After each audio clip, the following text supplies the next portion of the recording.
Good morning, or whatever time it is for you. Welcome to the last Wheezy News of 2019, unless I put up a random one at some point, also not including the week daily vlog on Patreon. Woo!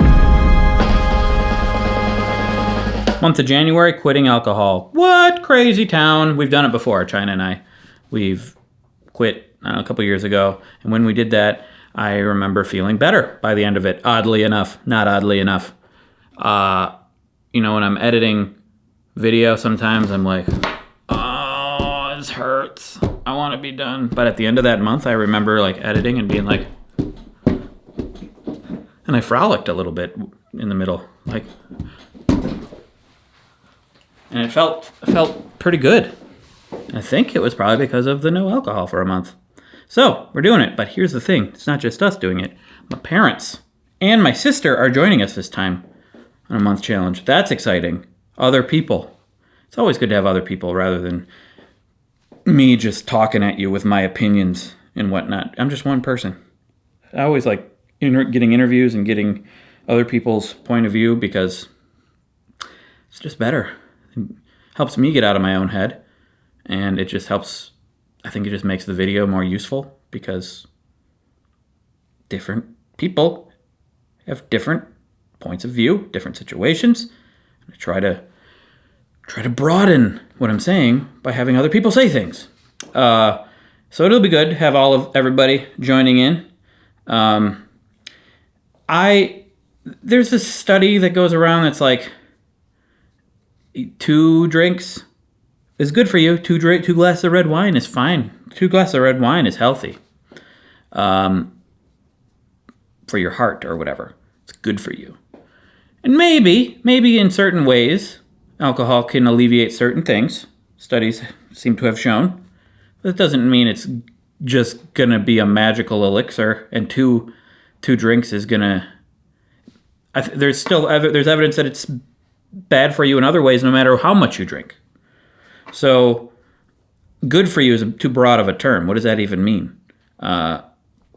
There's argument there that you should just not have any at all, and then you'll be good. There are people who drink their entire lives. They live for a long time, and they're happy and healthy. That's fine, too. I notice for myself, on days after I have drank, not even that much sometimes, I feel sluggish, slow, tired, and maybe it's not the alcohol every time, but I think it probably has something to do with it. I want to feel good. I want to have energy. I want to be productive. In general, just feel healthy, whatever that means. I just want to feel good. That's it. As I get older, it seems to be harder to do, and I don't sleep that well. I want to improve my sleep.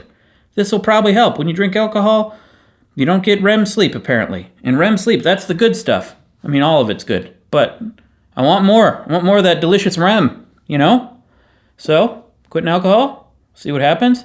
Maybe by the end of the month, I will either not go back to it at all, probably will a little, but improve my habits. Every time I do these month-long challenge things, it improves my habits going into the future. In some ways, almost I went through this in my main channel video, like how I have improved my habits in many ways ever since the challenges. They last, even though I don't stick to them strictly. So, we're going to do this, have a little reset on my alcohol drinking habits, and hopefully continue being responsible about it.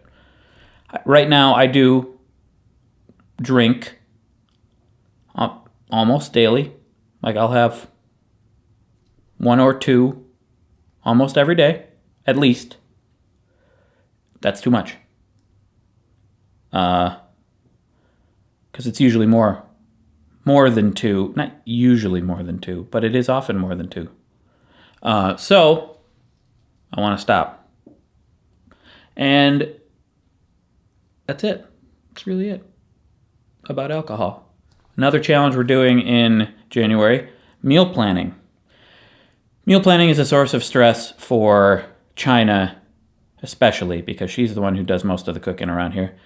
And at the end of it seems like every day we're like, what are we going to eat? And like, oh, then we have to figure out what to eat. And then we often don't have the ingredients. So almost daily go into the grocery store. Luckily, the grocery store is nearby and we can walk there often. But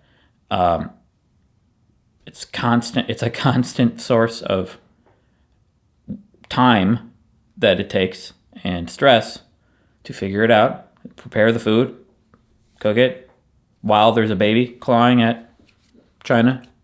Our baby claws. She has claws. Do you know that? Our baby's part gecko. Does gecko have claws? I don't know. Anyway, she's cooking in that situation, and it's stressful. But if we can prepare ahead of time and either have food already cooked or know exactly what it is and have the ingredients for it ready, that would be good. If you have any ideas, apps you use, strategies you use to meal plan, let us know in the comments, and we'll take that into consideration. Further down the line in 2020, gonna quit coffee. I've quit coffee before, and at day 2 or 3, I'm like, ugh, my muscles, ugh. And then after that, I was kind of fine. I don't even drink that much coffee to begin with. 2 a day maximum. Before noon, I have coffee. But even with just that amount, on days I don't have it, I am dead all day. Clinically dead. Like every time I don't have coffee, my family makes funeral plans. They dig the grave. One time I almost went in the grave, and then I'm like, no, I just didn't have coffee. And they're like, oh, we almost, oh boy, every time.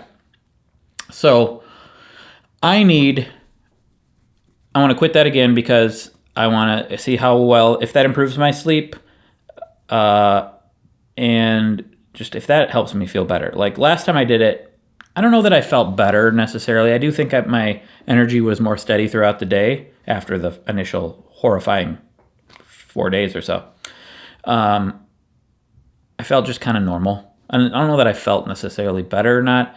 And then I'd read, you can argue that it's good for you. Again, good for you, because there are studies that say that there in several ways it's good for certain things, certain bodily functions. And then, everything in moderation, though, because there's also consequences to it. So I was like, I kind of miss coffee. I kind of like it. I'm just going to go back to drinking it. And so I did. But now I'm going to quit it again. But this time, China's going to join me. We might have special guests again to join us for this one. Because you don't just want to hear from me, guys. Even though I'm amazing. You don't want to just hear from me.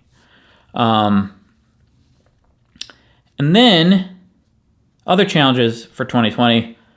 I want to do something that I never wanted to do before. Kind of afraid of it. Didn't sound like fun. Didn't sound like me.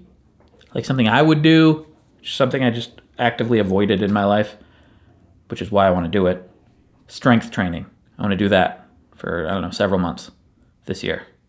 See if I can pull a Kumail Nanjiani. He's in a Marvel movie coming up, so he had to transform his body. Other challenges, there's other challenges in the works, but what do you got? You got any challenges going on for 2020? Let me know in the comments. My friend Jake and I this is completely unrelated. My friend Jake and I did, we do a podcast called Movied, very, very periodically. And we just put up one about the rise of Skywalker, or that one will go up soon, probably today or tomorrow. I don't think it is up as I'm saying this. I'll put a link to that downstairs. And that's about it for today. Happy New Year! I do these kind of videos every weekday on Patreon.